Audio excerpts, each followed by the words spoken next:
When people talk about the cost of youth hockey, they usually mean money. And yes, hockey is expensive. There's registration fees, equipment, tournaments, hotels, and travel, and also skates that somehow need replacing every year. But the real cost of youth hockey goes much deeper than dollars because hockey costs families something else. It costs them time, energy, sleep, weekends, and there's a whole lot of emotional investment. The truth is that youth hockey can give children incredible opportunities, but it also asks a lot from families. So today, let's talk honestly about the real cost of youth hockey, the financial cost, the emotional cost, the family cost, and why understanding all of it can help parents make better decisions. Let's start with the obvious one, money. Nobody joins hockey because it's the cheapest sport. Even at the youngest levels, families quickly discover that hockey comes with expenses: registration fees, equipment, ice time, tournaments, travel, hotels, team apparel, additional training opportunities, private lessons, and summer hockey. And the costs can add up quickly.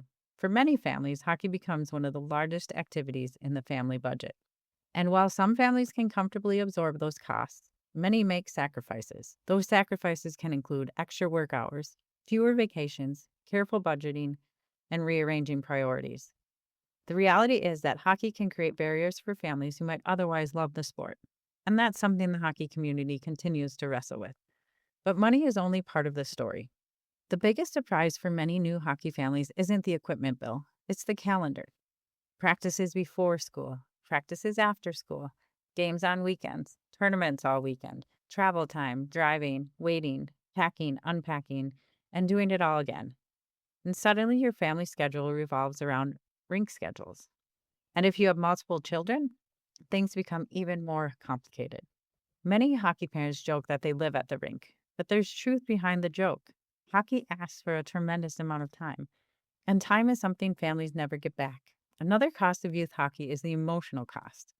This is the cost we rarely discuss because it doesn't show up on a credit card statement. Youth hockey can be emotional. Parents invest deeply in their children's experiences. They celebrate successes. They hurt when their child hurts.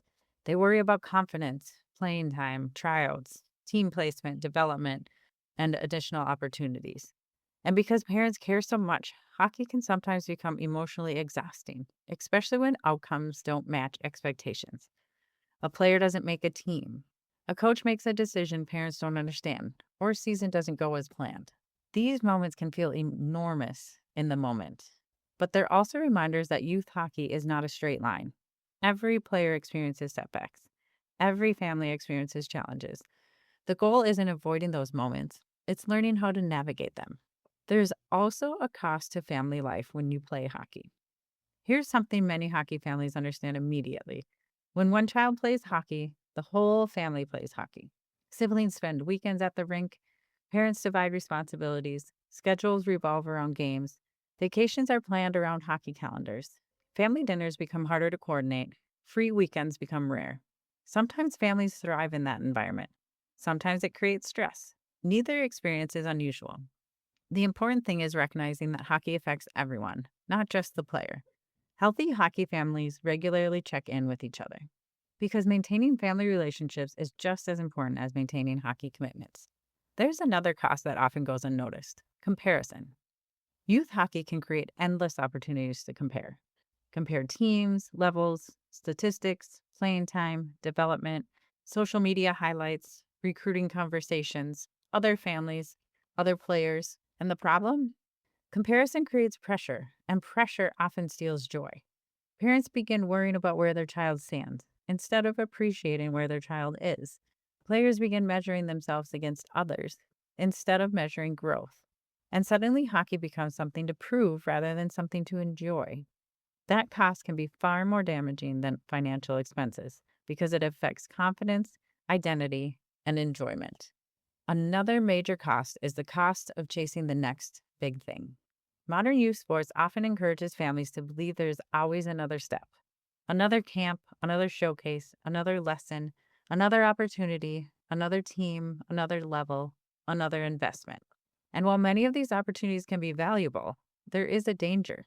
Families begin believing that more is always better: more hockey, more training, more travel, more competition. But development doesn't always work that way. Sometimes players need rest. They need balance, unstructured fun, and time away from the game. The healthiest athletes are often the ones whose lives contain more than hockey. Now, after everything we've discussed, you may be thinking, why does anyone play hockey? Well, it's because hockey gives something back. It gives back friendships, community, confidence, resilience, responsibility, teamwork, and belonging.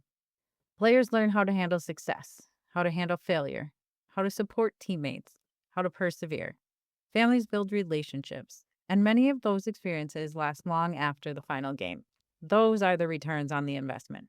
Not the championships, not rankings, not statistics, but the relationships, the growth, and the life lessons. Those are what make the journey meaningful. The real cost of youth hockey isn't measured only in dollars. It's measured in time, energy, sacrifice, emotion, and commitment. The question isn't whether hockey costs a lot, because it does.